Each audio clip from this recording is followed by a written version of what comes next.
is KUGAN CASSIUS for IFL TV in association with MTK Global. We're in Birmingham at MTK Birmingham. I'm joined by Joe Sheriff. Is it Sherriff or Sheriff? Sheriff. But Sherriff sounds better, doesn't it? They do. No, wow. Sheriff sounds better. Sheriff, we'll stick with Sheriff. Obviously last Friday night, it wasn't to be your night against Jake Ball. Looking back on it now, it's only been not even a week, so how do you kind of assess your own performance, Joe? I mean, it was a good fight, really. I think, you know, we had a game plan, and from the second round, you know, that went straight out the window. You know, we kind of wanted to start, engage the first round, see what we was going to do, that kind of thing, and then build into the fight. But after the second round, we had no choice but to go for it. So I think it was a good performance, good comeback, but, you know, like I said, the result weren't what we wanted, but we'll come back and we'll learn from it and come back stronger. So. Definitely. I mean, talk to me about the knockdowns in that fight. You know, what did you remember about them? Wow. When I watched it back, it was a good shot. It was a great shot. But it was funny, really, because I remember taking it and I slipped on the thing, and it was, you know, looking back, it was a knockdown. But I got up too soon, and I should have just took a knee. And when I got back up, you know, he's obviously through. He went for the finish, and I still couldn't catch my breath. So then when I took a knee the second time, I remember Jeff Farnes, fair play to him, he could have stopped the fight. And he said to me, he said, look, you've got to like, you know, this is kind of like your last chance kind of thing. And that's when I just thought, you know, survive the round. And then that's when I got my composure back. And I thought after that, I took the fight. Not took the fight as in, like, you know, won the fight, but I thought a lot of the rounds I won, you know. And it turned out to be a good fight. So fair play to Jeff Farnes for letting it carry on, because it turned out to be a good fight. I mean, just going back to Jake Ball, he suffered a surprise defeat a few fights ago against JJ McDonough. He's kind of picked himself back on, putting wins together. How do you rate him as a fighter? And how far will he go? Do you know what? It's funny, really, because, you know, watching that McDonough fight, I've studied him, and I think prior to that, I thought he was quite reckless. I think he's a good boxer, but I think, like, up until that fight, I think it's probably a blessing in disguise for him, because, again, he was quite reckless in some of the stuff he was doing.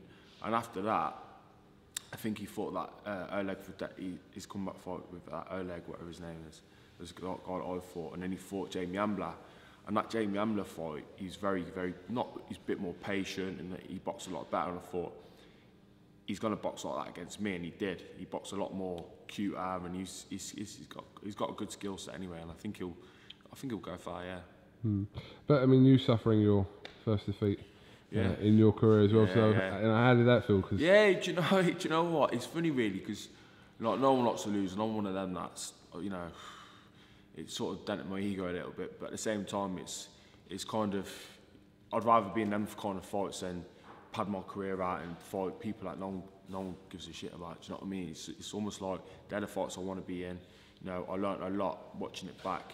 Exposed my flaws. It showed, you know, my character as well. So it's funny, really, you know, even though I lost, the feedback I got was almost like a win. Do you know what I mean? So it's almost like, had I've knocked him out, they probably would say, oh, Jake Ball's this, he's no good, this and that and the other. But the fact that he come up, put in a great fight, both put in a great fight, and he showed my character, his character, it was a win-win for both of us. Do you know what I mean? So, you know, it didn't really feel like a loss, but like I say, you know, I'll come back and learn a lot from it.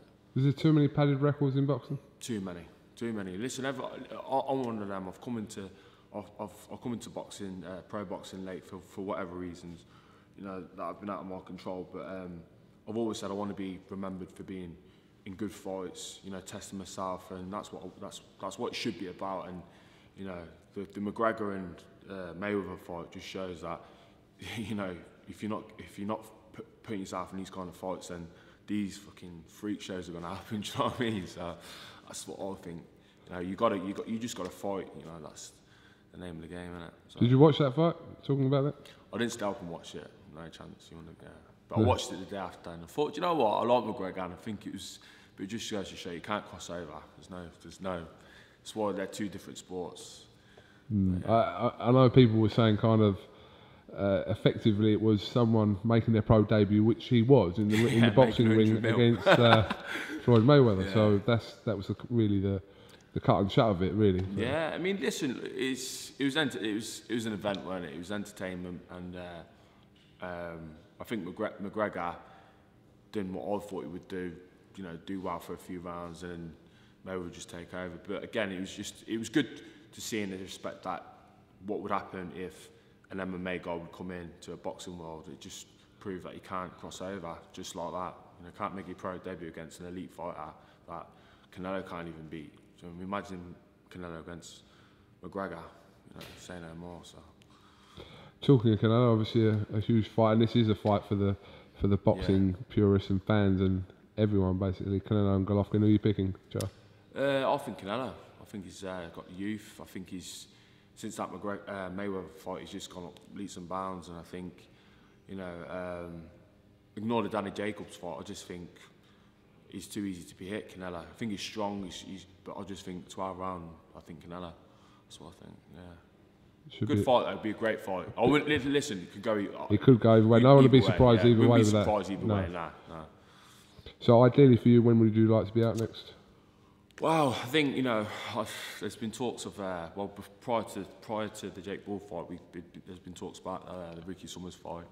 I like Ricky, so I'm not talking out of turn, but I was saying it. But slag him off on it. Slag him off on it. Nah, it's not my style. It's not my style. I know he's a great kid. I know Ricky from the amateurs, and I was rooting for him for the Buglioni fight. But you know, prior to the Jake Paul fight, we had talks of been offers with Ricky, and the Jake Paul fight made sense because I thought there'd always be a fight with Ricky. You know, if that didn't happen and whatnot. So, if it didn't come for the Jake Paul fight, because obviously I wanted to go down the English title route.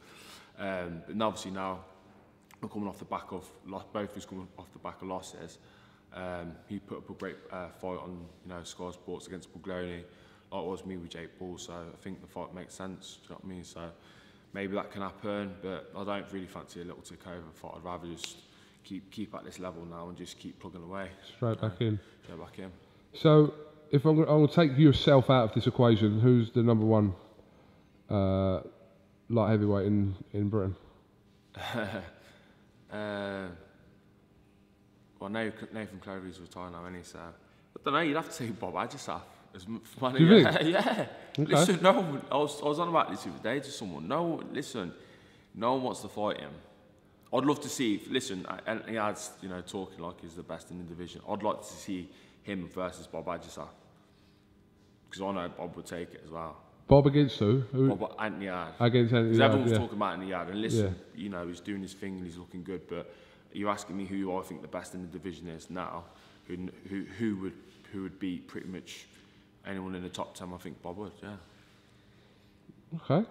Love Bob anyway. Bob's he's been around a long time, but he can still. He had to vacate his title for politics. Do you know what I mean? He's had a lot of politics in his career. Bob Adjusaf has, no doubt. So. I think it's wide open. To be fair, yeah. Very wide open. I think anyone could beat anyone on that day. I really do believe that as well. All right. Well, listen, Joe. Thank you very much for talking to IFL TV. I just noticed your watch there. He blinded me. And like I said, commiserations to the other night, but you pick yourself back up and... I'll be back. No problem. Joe, Sheriff, thank you very much for talking to IFL TV. Thank you.